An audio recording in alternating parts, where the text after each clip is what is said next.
Hoy día en esta cápsula explicativa vamos a repasar dos aspectos que tienen que ver con la actividad que vamos a realizar.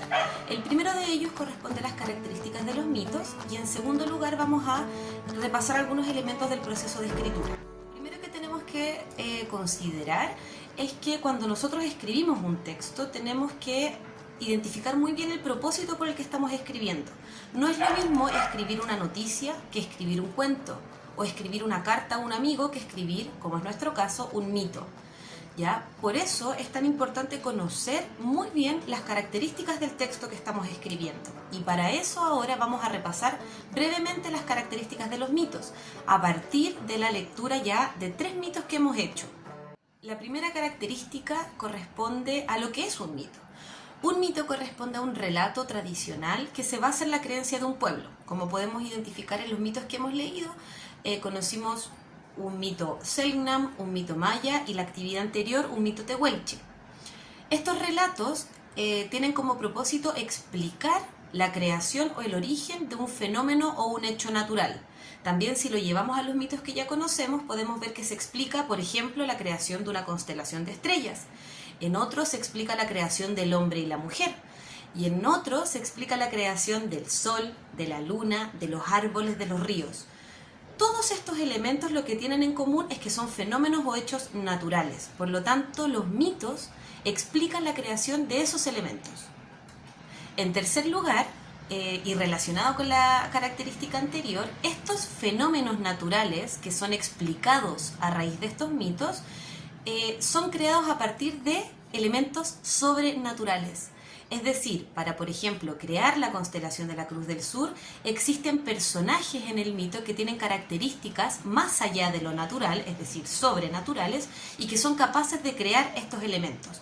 Por ejemplo, en el mito maya, el dios que crea al hombre y la mujer tiene características sobrenaturales porque es capaz, con elementos como el barro, moldear a 2 personas o 2 seres humanos. Eso es una característica sobrenatural porque en la realidad una persona no podría hacer eso y por eso en este mito ese personaje es un dios que tiene características sobrenaturales.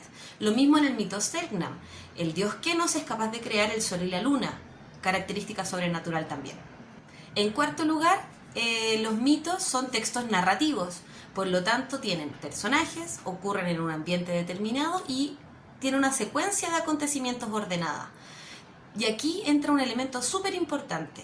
Cuando yo voy a escribir un mito o cuando leo un mito, este mito explica la creación de algo, por lo tanto en un principio se identifica o se contextualiza un mundo donde esto no existe.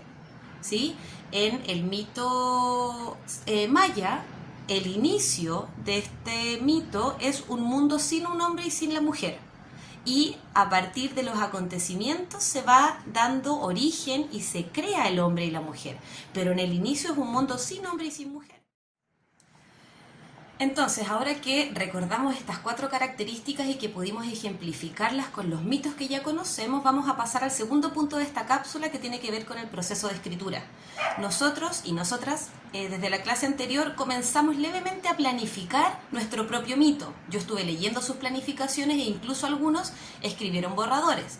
Pero vamos a hacer una pausa y vamos a retomar el proceso ordenadamente. Y para eso vamos a recordar las etapas del proceso de escritura.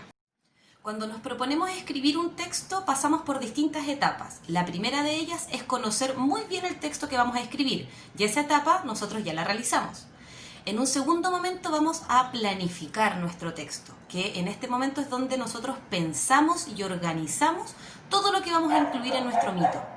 Luego de tener eso listo es cuando pasamos a la escritura del borrador, que es donde ya en una hoja hacemos la primera escritura de nuestro texto en base a lo que planificamos. Una vez que escribimos este borrador, ya pasamos a la fase de revisión, donde revisamos distintos elementos como ortografía, contenido, etc. Y posteriormente reescribimos este texto y después lo publicamos. Nosotros y nosotras vamos a pasar por todas esas fases, ¿ya? Pero tenemos que realizarlo de manera ordenada. La clase anterior conocimos las características del mito, que corresponde a la primera fase. Y también comenzamos la planificación de nuestro texto, que corresponde a la segunda fase. Hoy día vamos a quedarnos de nuevo en esas dos fases, es decir, recordamos las características del mito y ahora vamos a seguir con la planificación. La planificación, que corresponde a la etapa en la que yo pienso y organizo todo lo que voy a incluir en mi texto, lo vamos a hacer a través de un cuadro que yo les presento en la guía. En este cuadro van a identificar la etapa del proceso de escritura, vamos a identificar los personajes, el ambiente, qué es lo que va a explicar mi mito. Recordar que todos estos elementos tenemos que relacionarlos con las características que ya vimos. Por ejemplo, cuando yo piense en lo que mi mito va a explicar, tengo que identificar que sea un elemento o un hecho natural. ¿Ya? Por ejemplo, la creación del sol, la creación de un animal, la creación de las plantas, etc. Un hecho o elemento natural. Tengo que además identificar personajes e incluirles, características sobrenaturales. Por ejemplo, si mi mito se va a basar en la creación del sol, puedo incluir un personaje que sea un dios, que sea, por ejemplo, capaz de lanzar una bola de fuego y crear el sol.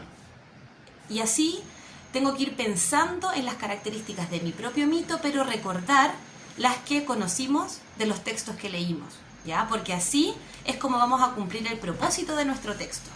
Entonces, en la actividad de hoy nos vamos a quedar en la planificación y los siguientes pasos, que son el borrador, la revisión y la reescritura, los vamos a trabajar en las actividades futuras, ¿ya? Por eso es importante no adelantarse. Y bueno, ante cualquier duda pueden escribirme a mi correo. De todas maneras vamos a tener el encuentro virtual donde vamos a seguir aclarando dudas. Que estén bien.